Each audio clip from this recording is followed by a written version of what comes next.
Hello tout le monde, aujourd'hui on va parler d'un sujet qui fait un peu parler ces derniers temps, on va parler de l'INSEP.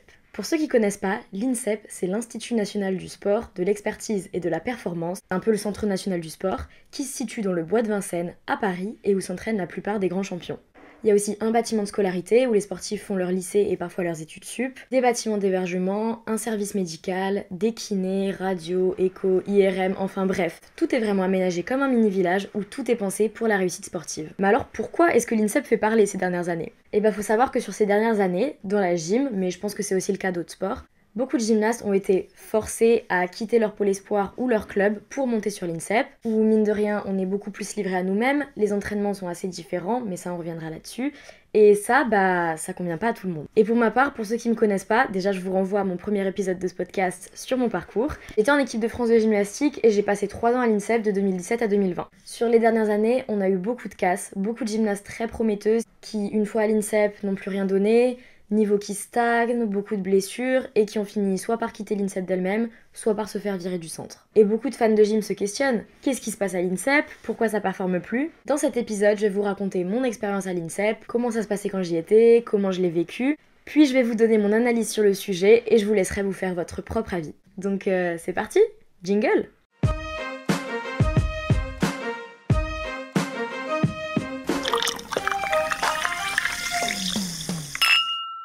Attention, tout ce que je vais dire n'implique que moi, c'est mon expérience et mon avis. N'hésitez pas à me reprendre dans les commentaires si vous avez un avis différent, ou si vous êtes une gymnaste actuelle ou ancienne qui est passée par l'INSEP et que vous avez un avis ou une expérience différente. Je suis complètement ouverte au débat et à la discussion. Déjà, faut savoir que moi je suis rentrée à l'INSEP en 2017. J'avais passé 3 ans à Dijon, sauf que vu que j'étais en 3ème et que j'allais passer au lycée, je pouvais plus rester dans mon pôle espoir. J'étais obligée de choisir un pôle France, parce que c'est une question d'année d'âge, je sais pas, c'était fait comme ça, on devait changer de pôle. Et donc j'ai formulé comme vœu sur la plateforme Gymeval. En fait, si vous voulez, chaque année, je sais pas, c'est un peu un parcours sup de la gym. Chaque année, on devait formuler des vœux pour savoir si on voulait rester dans notre pôle, changer de pôle ou quitter le pôle. Et donc moi j'avais formulé comme vœu numéro 1 d'aller au pôle France de Saint-Étienne. Et comme vœu numéro 2, je suis même plus sûre que je l'avais mis, mais si je l'avais mis, c'était l'INSEP. Au final, il y a la sélectionneur de l'époque qui appelle ma mère et qui lui dit bon bah voilà, c'est l'INSEP ou rien. Et donc à ce moment-là, moi j'étais première, deuxième de mon année d'âge, enfin dans le top 5 en junior. En gros, moi à ce moment-là, on me dit bah soit tu vas à l'INSEP, soit t'arrêtes la gym, tant pis. Donc voilà, ça c'est aussi un sujet à débat, mais comme beaucoup, j'ai été forcée à monter à l'INSEP si je voulais continuer ma carrière de gym. Il y a beaucoup de gymnastes, notamment d'Avoine, qui ont été victimes de ça aussi, qui ont été forcés à monter sur l'INSEP ou qui ont subi des pressions de la fédération en mode soit tu montes à l'INSEP, soit on t'enlève tes aides financières. Et il faut savoir déjà qu'être en pôle, encore plus à l'INSEP, c'est un coût financier énorme. L'INSEP, c'est, je sais, j'ai plus les chiffres exacts, mais genre 1200 € par mois, quelque chose comme ça. Donc tout le monde ne peut pas l'assumer financièrement. Et moi, je voulais pas non plus aller à l'INSEP parce qu'à l'époque, il y avait une mauvaise réputation autour de l'INSEP. Tout le monde disait que les filles qui allaient à l'INSEP, bah, elles grossissaient, elles prenaient toutes 10 kilos, que ça faisait des soirées, qu'elles faisaient plus aucun résultat, que en gros, c'était des flemmardes qui travaillaient plus. Voilà, donc forcément, quand on entend ça de l'extérieur, ça donne pas envie d'y aller. Et notre entraîneur aussi, elle était un peu inquiète, forcément, elle voulait pas que ces gymnastes qu'elle avait formés pendant 3 ans aillent à l'INSEP et au final ne donnent plus aucun résultat. Donc cette sélectionneur a eu ma mère au téléphone et lui a expliqué que c'était soit l'INSEP, soit rien du tout. Et moi, clairement, j'avais pas du tout envie d'arrêter la gym. Je sortais de 3 années à Dijon, super bien, où je faisais plein de résultats, j'avais des rêves plein la tête, je voulais aller aux Jeux de Tokyo. Donc forcément, arrêter la gym, c'était pas une option. La sélectionneur a rassuré ma mère en lui disant que cette année-là, c'est l'année où Morgane Ossisek, Blanche Béziot et Aglaïa Dancuvillers sont rentrées à l'INSEP en même temps que moi. Pour ceux qui connaissent pas, voilà, c'est des gymnastes à peu près de mon année d'âge. Et donc que toutes les 4, les petites qui rentraient sur l'INSEP, on allait être protégées et isolées dans notre propre groupe avec notre entraîneur, à part des grandes. Enfin, elle nous l'a vraiment présenté ça en mode on va vous protéger des mauvaises influences. Donc déjà, moi je suis rentrée à l'INSEP, comme beaucoup, avec cette pression de ok, maintenant que tu rentres à l'INSEP, il faut pas que tu grossisses, il faut que tu continues de faire des résultats, que tu continues de travailler et que tu prouves à tout le monde que cette rumeur sur l'INSEP, elle est fausse et que toi tu vaux mieux que ça et que tu vas réussir en étant à l'INSEP. Donc je suis arrivée à l'INSEP vraiment la rage aux fesses. Donc comment est-ce que ça s'organisait ? Quand je suis rentrée à l'INSEP, on était du coup 2 groupes séparés. Le groupe des petites avec Nelou Pop, c'était mon entraîneur, et le groupe des grandes. Cette année n'a pas commencé comme je voulais. Je suis rentrée, je me suis directement fait une fracture de fatigue au pied, au 5e métatarse. qui m'a empêché de faire du sol et des agrès de jambes pendant très longtemps. Ça a été très difficile parce que c'est une blessure qui met du temps à se remettre, tu sais jamais vraiment trop quand c'est guéri, il faut faire attention avec la reprise. Au courant de l'année, on a changé d'entraîneur aussi parce qu'il y avait un couple de Chinois qui entraînait les grandes qui est parti, et donc il y a une nouvelle entraîneur, Martine, qui est arrivée au cours de l'année. Donc cette première année à l'INSEP, pour moi, elle a été compliquée, je vais pas vous le cacher, parce que déjà, à cause de cette blessure que j'ai eue qui m'a vraiment freinée pendant toute l'année, mais aussi à cause du changement de rythme d'entraînement où pour moi il y a eu zéro transition et ça m'a pas convenu en fait. Pour vous donner un exemple, le matin on arrivait à l'entraînement, on commençait directement avec 1 heure de prépa gymnique où moi j'arrivais en forme, motivée, tu faisais des étirements, des grands écarts, des battements, enfin c'était pas non plus hyper intense et moi ça me convenait pas du tout parce que du coup j'avais l'impression de perdre mon temps, de m'endormir et tout. Le matin, on faisait jamais de complet, on faisait souvent de la prévention pour les blessures et des choses un peu plus douces, parfois des bases. Le mercredi, on faisait vraiment pas grand chose, parfois on faisait juste 1 heure de choré et 1 heure on allait en prépa physique. Et la prépa physique, pour en parler, ça me convenait pas du tout non plus parce que à Dijon, nous, ça rigolait pas du tout au niveau de la prépa physique, vraiment on charbonnait. Après on était plus jeunes aussi et maintenant avec le recul que j'ai, le rythme qu'on avait à l'INSEP, il était bien et suffisant pour des grandes, mais le problème en fait qu'il y a eu, c'est que entre Dijon que j'ai quitté en juin 2017 et l'INSEP où je suis rentrée en août 2017, bah il y avait 2 mois en fait, j'ai pas grandi, je suis pas devenue une grande juste en passant à l'INSEP, et du coup cette transition de prépa physique et de plus faire de complet le matin, beaucoup plus de trucs à faible intensité, on se dépensait beaucoup moins en fait, et moi ça m'a été un peu imposé sans transition, et je sentais que ça me suffisait pas, je sentais que j'avais pas assez d'entraînement. Et c'était surtout la préparation physique, je pense, où j'ai vraiment senti une grosse différence entre Dijon, où on en faisait vraiment tous les jours et c'était intense, et là où au niveau prépa physique c'était beaucoup plus light, on en avait moins et à plus faible intensité. Et du coup je pense que ça a eu aussi un gros impact sur le fait que je me suis beaucoup blessée parce que j'étais plus faible tout simplement, et sur le fait aussi que j'ai commencé ma puberté à l'INSEP et j'ai pris pas mal de poids, malgré le fait que c'est là où j'ai commencé à faire 3 fois plus attention à mon alimentation. Parfois même un peu trop. De toute façon, l'alimentation, les TCA, le poids, c'est aussi un épisode que je vais faire, qui sortira sans doute beaucoup plus tard, parce que j'ai besoin de temps pour le faire, pour bien choisir mes mots et pour aborder le sujet de la meilleure des manières possibles. Et pour combler ce manque-là, ça m'est arrivé plusieurs fois, après une journée de 5 heures de cours, plus 5-6 heures d'entraînement, d'aller derrière le gymnase de l'INSEP, à l'extérieur, et de me mettre à faire des circuits training, des circuits de pépé jambes, de cardio, parfois même sous la pluie, dans la nuit, enfin il était 19h, je posais mon téléphone par terre, je mettais un chrono, et je faisais des squats, des allers-retours en courant, des burpees, des... Enfin bref, je pense pas que c'était très utile, mais j'étais un peu désespérée, parce que j'avais l'impression que j'avais besoin de ça justement pour pouvoir rattraper mon retard, de faire des footings dans l'INSEP le mercredi après-midi après mes 4 heures de DS, enfin bref, plein de petits trucs comme ça, en plus des entraînements. Enfin bref, je trouve ça un peu triste avec le temps que j'en suis arrivée là. Mais bref, après cette année de transition un peu compliquée, il y a eu les championnats de France en fin 2018, où j'ai fini 8ème senior. C'est très compliqué parce que je sortais d'une année à moitié de blessures, de beaucoup d'adaptations, et du coup forcément j'étais pas au niveau auquel j'aurais aimé être à ces championnats de France là. Et la vidéo de ma compétition est sortie sur YouTube, et sous cette vidéo, il y a eu des commentaires de la part de fans de gym et tout ça. Il y avait un commentaire qui disait « Ouais, déçue du niveau des filles de l'INSEP, elles ont toutes grossi, c'est le cas de machin, bidule, truc. » Elle énumérait tous les noms en fait des gymnastes qu'elle trouvait qui avaient grossi, surtout machin et Alison. Et ça franchement, quand ça fait 1 an que tu te blesses, tu te bats contre certaines choses et tout, waouh, ça a été dur. Premier coup dur. Mais bon bref, j'avais toujours en tête, je vais leur prouver le contraire, je vais revenir, etc. Deuxième coup dur, juste avant l'été, je me blesse en faisant une mauvaise réception au trampoline. Et là du coup je me retrouve en bottes et en béquille et je me dis ok, je vais partir en vacances. Cette année pour moi c'était une catastrophe. Je sortais de 3 très bonnes années à Dijon et là ça y est, je rentrais à l'INSEP, je me blessais, je performais plus. En fait tout ce que les gens y disaient c'était vrai. Je me suis dit vas-y, je vais partir en vacances et on va reprendre à zéro à la reprise. Durant ma 2e année à l'INSEP, déjà il y a un nouvel entraîneur qui est arrivé à l'INSEP, Cédric, qui m'a beaucoup fait progresser au bar. J'ai réussi à bien revenir pendant cette année. Les blessures m'ont un peu épargnée, j'ai réussi à avoir un petit tournoi en équipe de France en novembre. J'ai continué à faire des bonnes perfs et la sélectionneur m'avait dit que si je continuais comme ça, j'étais dans la préparation des championnats du monde, j'étais dans le collectif France, donc il fallait que je poursuive mes efforts. Sauf qu'en avril-mai, quelques semaines avant les championnats de France, je me reblesse au pied. Je pense que c'était minimum ma 3e ou 4e blessure au pied depuis que j'étais rentrée à l'INSEP. Et du coup j'ai réussi à revenir vite fait pour les championnats de France, à faire 2 agrès, mais c'était pas mauvais, mais du coup je revenais de blessure quoi. Et donc à partir de ce moment-là, j'ai été complètement écarté de la préparation des championnats du monde, enfin sans plus aucun mot. C'est à partir de ce moment-là où on a commencé un peu à m'ignorer. Je parle pas de mes entraîneurs à l'INSEP, je parle vraiment de au-dessus. En fait, tout ce qui avait été dit, c'était du vent, on m'a plus vraiment considéré. Et donc c'est comme ça que c'est fini un peu ma 2e année en queue de poisson. Et donc à la reprise de ma 3e année à l'INSEP, donc été 2019, c'était 1 an avant les Jeux de Tokyo 2020, enfin ça c'était avant qu'on sache qu'il y ait le confinement, on nous a convoqués en réunion et on nous a expliqué qu'on allait être divisé en 2 groupes. Le groupe qui préparait les Jeux Olympiques et l'autre groupe. Et donc moi forcément j'ai été mise dans l'autre groupe, avec Léane et Auréane qui commençaient à être un peu en études supérieures, qui comptaient arrêter la gym d'ici la fin de l'année, Lucie et Mathilde qui elle était plus sur la préparation de 2024, et Blanche Béziot. Donc en fait toutes les deux on a été mises dans ce groupe en mode on veut plus de vous.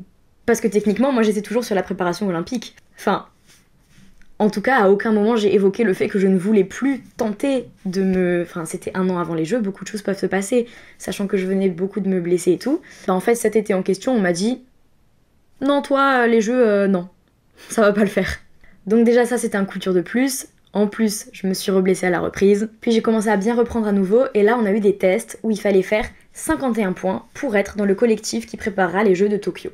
À un test, je fais 50,4 points avec une chute, et je ne me qualifie pas.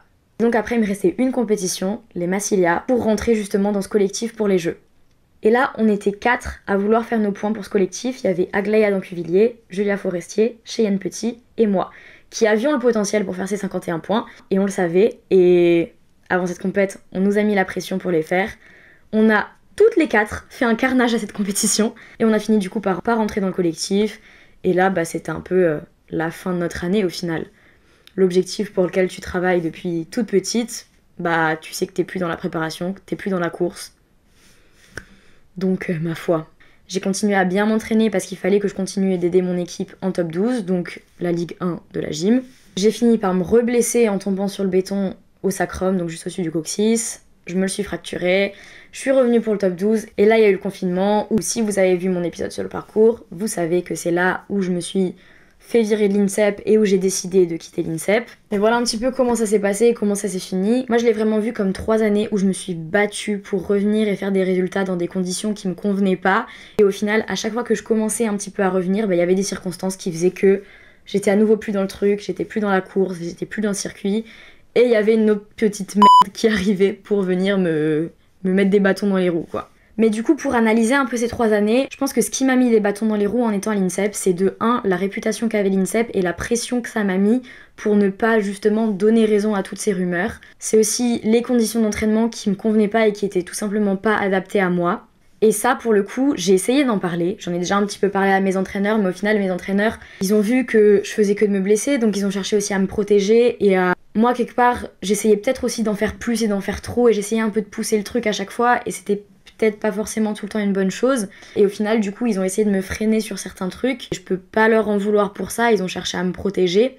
Mais par contre, ce que j'ai fait, c'est que j'ai essayé d'extérioriser mon mal-être à l'INSEP. Le fait que pour moi, on faisait pas assez d'heures, on a recalculé avec ma mère. Il y a des semaines où on était à 20-23 heures de gym, et pour moi, pas de la gym efficace. Par exemple, les 1 heure de choré le matin, ou parfois on devait inventer des chorégraphies, parfois on faisait des étirements pendant une demi-heure. Et pour moi, ça, c'était pas productif.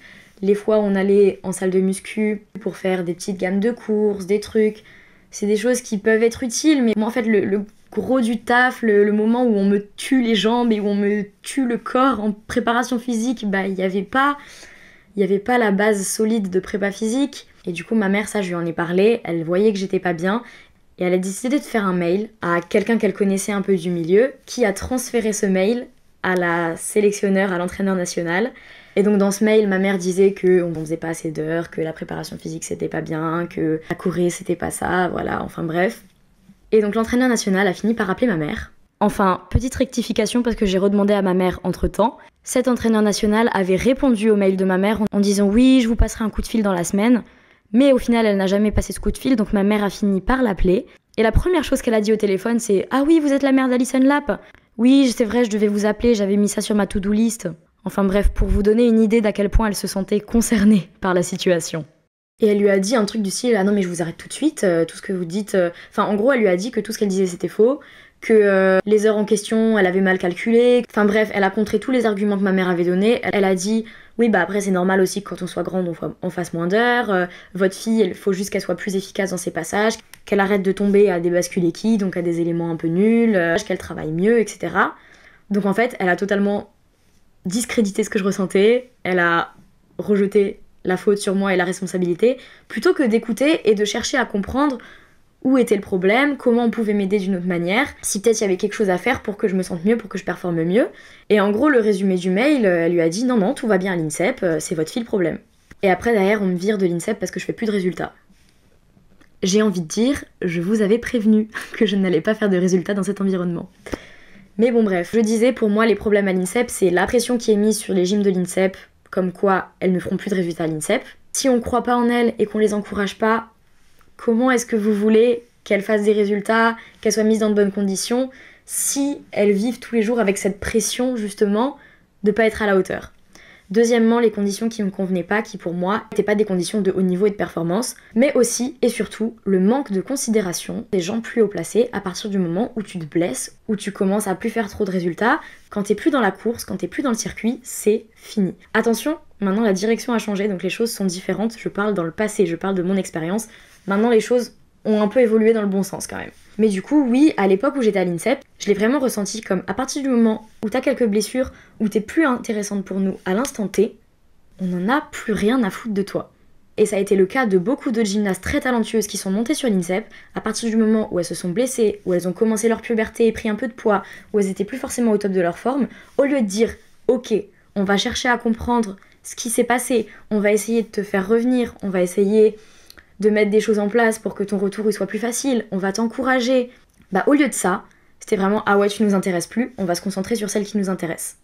Et du coup, ça donne des gymnastes comme par exemple Julia Forestier qui s'est fait virer à un moment où elle avait beaucoup de blessures, où elle avait du mal à revenir, alors que cette fille était bourrée de talent et que maintenant elle revient après avoir repris la gym depuis 1 an au championnat de France élite et elle fait 5e avec 2 chutes. Vous croyez pas que si cette gymnaste, Julia Forestier, on avait regardé un peu de plus près quand elle faisait que de se blesser et que peut-être qu'elle était pas au top de sa forme et tout, si on avait regardé un peu plus près, ok, qu'est-ce qui te convient pas? Pourquoi est-ce que tu te blesses tout le temps? Allez, courage, ça va le faire, plutôt que de lui dire ok, bah si là au championnat de France tu fais pas un tel et tel score, bah on te vire. Si on l'avait encouragée, est-ce qu'elle serait pas à un autre niveau aujourd'hui? On n'en sait rien, on saura jamais, mais toutes ces gymnastes qu'on a cassées et ignorées, qu'on a laissées partir, bah peut-être qu'elles en seraient à un autre niveau aujourd'hui, et peut-être qu'elles seraient toujours là, dans le circuit, dans les équipes de France. Une autre chose qui est importante de souligner à l'INSEP, c'est qu'il y avait un gros accent qui était mis sur les études. Et ça, c'est pas quelque chose qu'il faut négliger, parce que ça apporte aussi beaucoup de fatigue. Je sais que par exemple, à Saint-Étienne, il me semble qu'ils ont à peu près 3 heures de cours par jour. Il y en a qui font leur bac en 2 ans. Il y a un accent un peu moins prononcé qui est mis sur les études. Alors que par exemple, à l'INSEP, on avait 4, parfois 5 heures de cours par jour, avec des créneaux d'études le soir pour faire nos devoirs et tout. Le mercredi après-midi, on avait 4 heures de DS systématiquement. Donc la plupart du temps, le mercredi matin, en fait, on était avec nos fiches de révision au bac à Magnésie, en train de réviser pour nos DS de l'après-midi. Il me semble que dans d'autres pôles, ils font les cours au CNED et tout. Donc ça, on peut pas l'enlever à l'INSEP et personnellement, je suis reconnaissante de ça parce qu'au final, c'est pas avec la gym qu'on va avoir un salaire et qu'on va avoir un diplôme. Donc je suis très reconnaissante que l'INSEP ait mis l'accent sur ça. Mais c'est vrai que c'est pas quelque chose qu'il faut négliger parce que quand tu passes plus de temps à l'école, bah t'as moins de temps dans le gymnase. Donc peut-être aussi que c'est quelque chose à prendre en compte dans les résultats. Attention, je dis pas que toutes les filles qui étaient à l'INSEP étaient très études et tout, il y en a qui étaient moins focus là-dessus, mais c'est quand même quelque chose à prendre en compte. Ensuite, l'INSEP, c'est vrai que c'est un lieu où il y a beaucoup plus d'autonomie. Et c'est vrai qu'il y a eu des laissés-aller, il y a eu des débordements. Et attention, c'est vraiment pas du tout systématique et c'est vraiment pas du tout le cas de toutes les gyms. Je sais que moi, par exemple, sur mes 3 ans à l'INSEP, je suis pas sortie une seule fois, que ce soit en bar ou en boîte. Je commandais pas de nourriture à l'extérieur, voilà. Enfin, je dis pas que c'est forcément une mauvaise chose, mais comme dit, je faisais 3 fois plus attention à mon alimentation que quand j'étais à Dijon. Bon, après, j'avais un âge différent aussi, où j'avais plus besoin de faire attention à ce que je mangeais, mais à l'INSEP, tout le monde ne fait pas n'importe quoi de son hygiène de vie. Ça, pareil, c'est un mythe. La plupart des gymnastes sont très sérieuses sur leur hygiène de vie et pas moins que dans les autres pôles.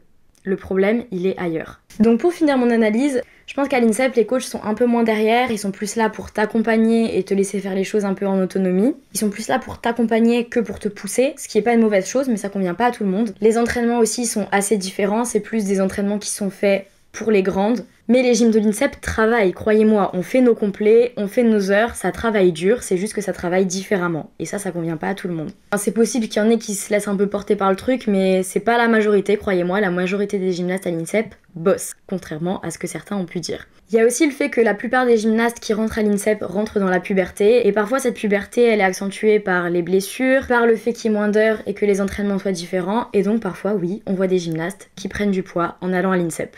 Mais ça veut pas forcément dire qu'elles sont pas sérieuses, qu'elles font pas attention à leur alimentation, c'est juste parfois juste la nature et les hormones. Et justement ces gymnastes-là, il faut leur laisser du temps, il faut leur laisser le temps de gérer leur nouveau corps, d'apprendre à retrouver un équilibre. Elles vont finir par se stabiliser. Je pense que juste, au lieu de leur dire « ouais, t'as pris du poids, machin, t'as plus le même corps qu'avant », ce qui va forcément conduire à des TCA.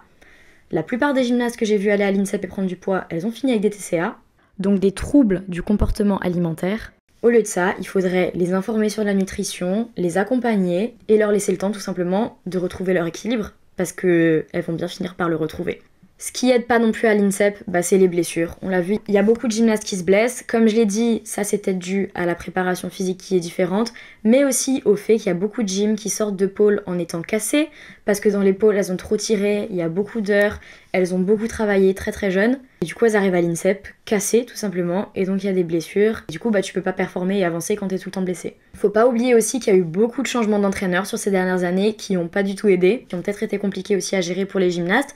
C'est pas facile quand tu changes tout le temps de repères, de rythme d'entraînement et tout. Donc encore une fois, il faut laisser du temps aux filles. Et attention, il y a quand même des gyms qui ont réussi en étant à l'INSEP. Je prends l'exemple de Marine Boyer, Colline de Villars, Morgane Ossisek plus récemment, qui elle pour le coup, je trouve que c'est une gym à qui ils ont laissé du temps.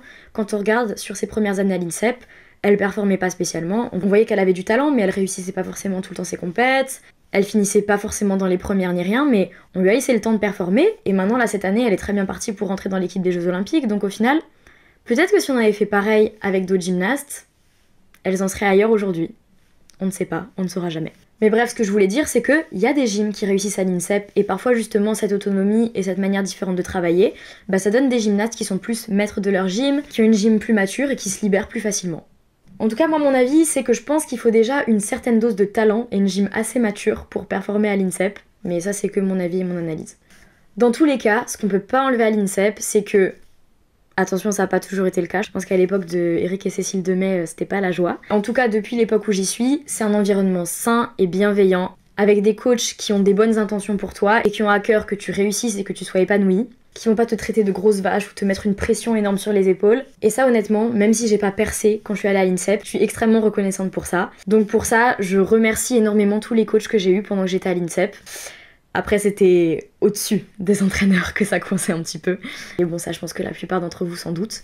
Mais donc voilà, c'était mon analyse sur l'INSEP. Il y avait beaucoup de choses dans le rythme d'entraînement qui allaient pas à l'époque où j'y étais, mais je pense que beaucoup de choses ont évolué pour le mieux maintenant. Ce qu'il faut retenir, c'est qu'il y a beaucoup de choses qui peuvent se dire sur l'INSEP, mais en tout cas, je pense qu'il faudrait essayer d'encourager les gymnastes. Et encore une fois, faudrait pas forcer des gymnastes à monter sur l'INSEP parce qu'encore une fois, ça convient pas à tout le monde. Et quand on voit qu'il y a une gymnaste qui performe pas forcément à l'INSEP, plutôt que de la virer ou de la mettre de côté, il faudrait chercher à comprendre ce qui va pas, essayer peut-être de la mettre dans un autre pôle ou dans un autre centre d'entraînement, ou alors comprendre ce qui va pas dans l'entraînement et le changer tout simplement. Mais je pense qu'il y a beaucoup de travail qui a été fait là-dessus sur ces dernières années, même si il reste à en faire. Mais bon, je suis plus à l'INSEP, donc je peux pas vous dire comment c'est actuellement.